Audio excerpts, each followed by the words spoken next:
Olá! Este nosso material de estudo é uma análise aprofundada do caderno de número 39, elaborado pelo professor doutor Marcelo Lessa, que é o idealizador do projeto Alero Turbo. Olá. Hoje a gente vai seguir o rastro do dinheiro público em 3 momentos bem críticos. Primeiro, quando o governo promete pagar, mas o ano vira, que são os restos a pagar. Isso. Depois, quando ele precisa de agilidade e adianta um dinheiro para um servidor, o suprimento de fundos. Exato. E por fim, quando a mesa vira e é o governo quem tem que cobrar uma dívida não paga, a dívida ativa. Perfeito. E o mais interessante é que não são 3 temas isolados, né? São 3 faces da mesma moeda, que é a execução financeira do Estado. Ah, boa! Entender como eles se conectam é o que a FGV, a banca do concurso da Assembleia Legislativa de Rondônia, espera.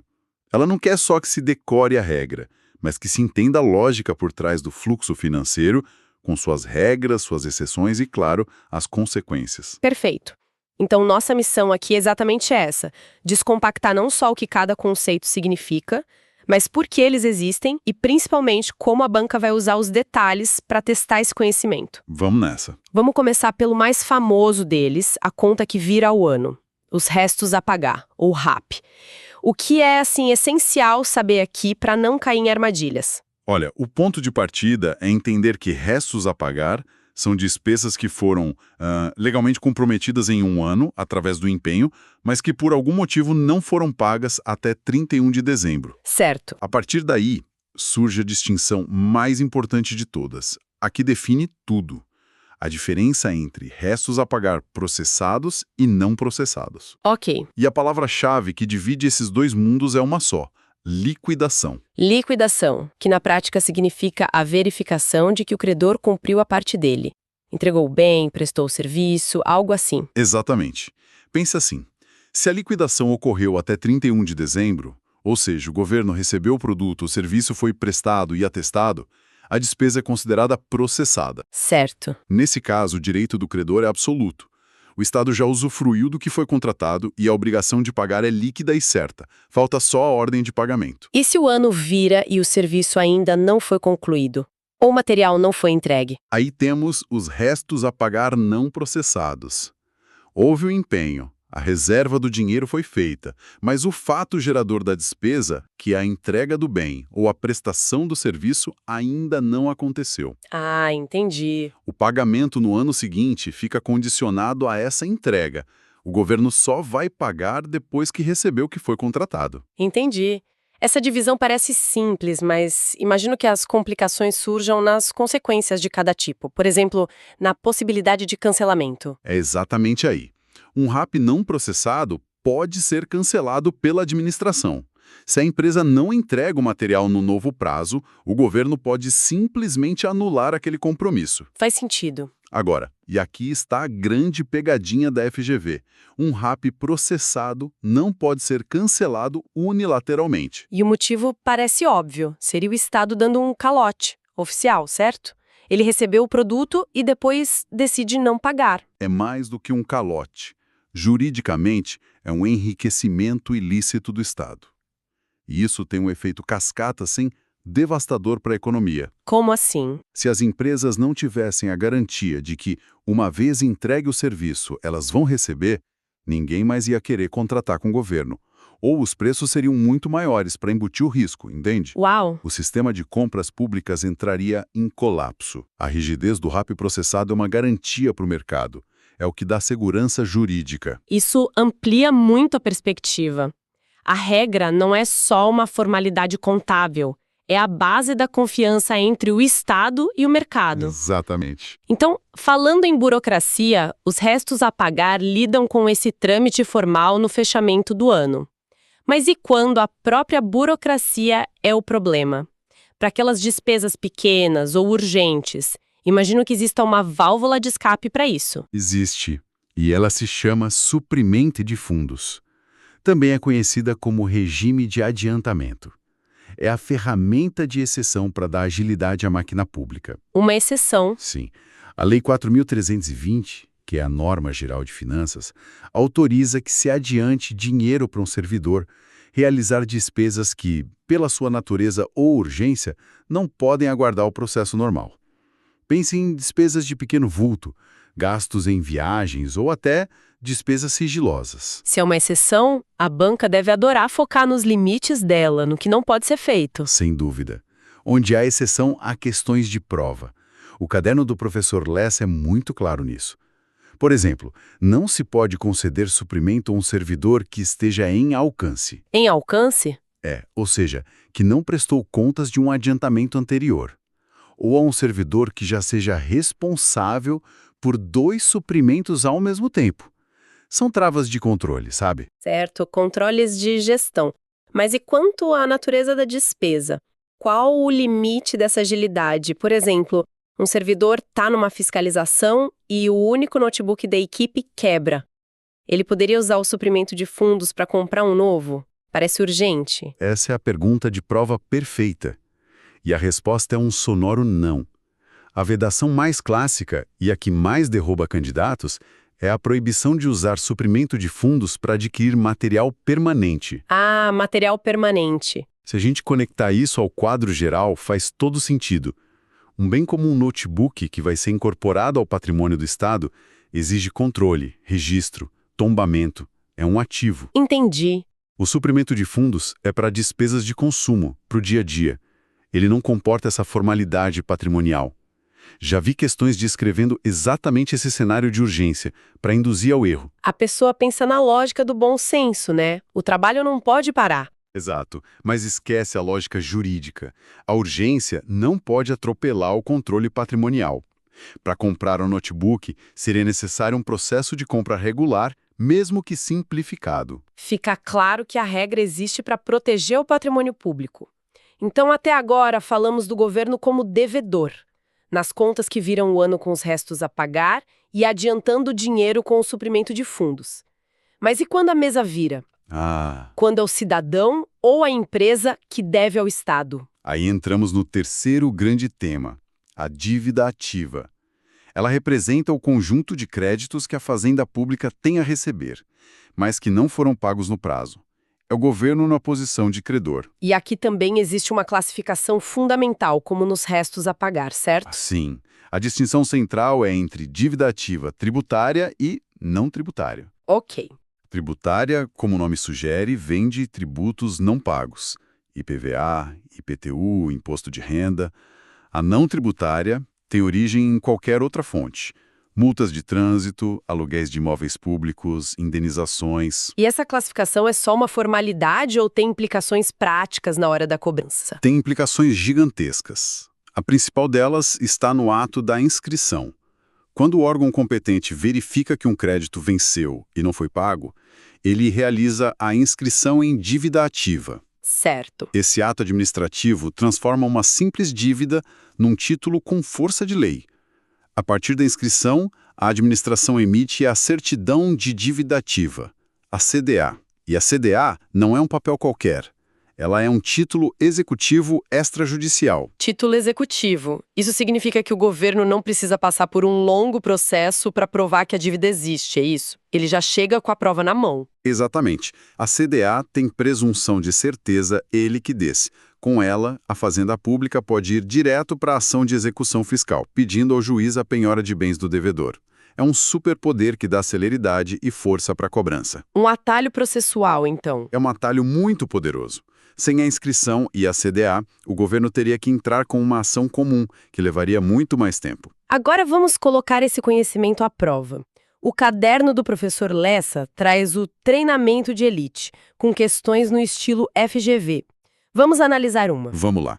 Despesa empenhada em 2024. Material entregue com nota fiscal atestada em 28 de dezembro de 2024. Mas o pagamento não foi efetuado até 31 de dezembro. Como classificamos isso? A palavra-chave que resolve a questão é atestada. Atestar a nota fiscal significa que o órgão conferiu o material e validou a entrega.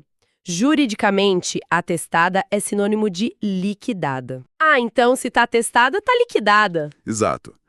Se a liquidação ocorreu dentro do exercício em 28 de dezembro, não há dúvida. A despesa será inscrita em restos a pagar processados. A banca pode tentar confundir com as datas, mas o critério é objetivo. A liquidação aconteceu antes ou depois de 31 de dezembro. Neste caso, antes. Ótimo. Outra questão é essa sobre o famoso artigo 42 da Lei de Responsabilidade Fiscal.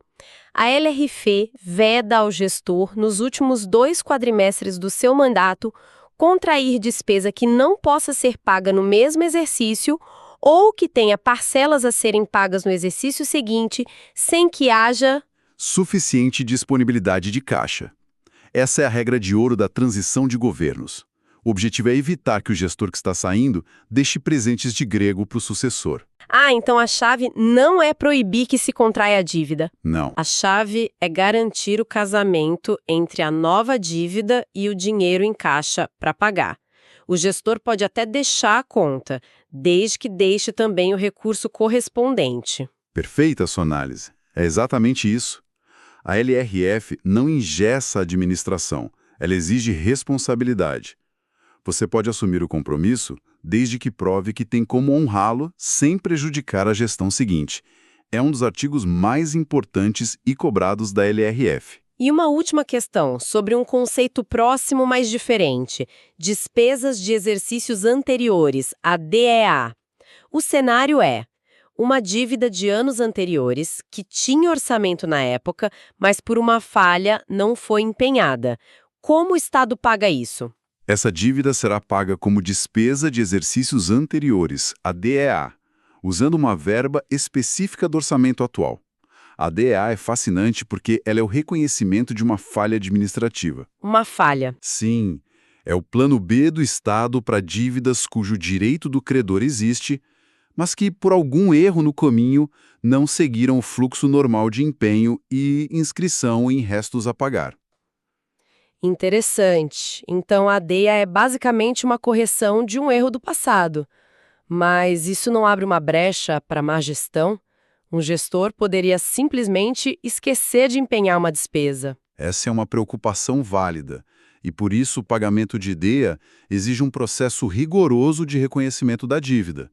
O gestor que autoriza o pagamento precisa despachar o processo, justificando, identificando o credor, o valor. Não é uma porta aberta, então? Não, pelo contrário.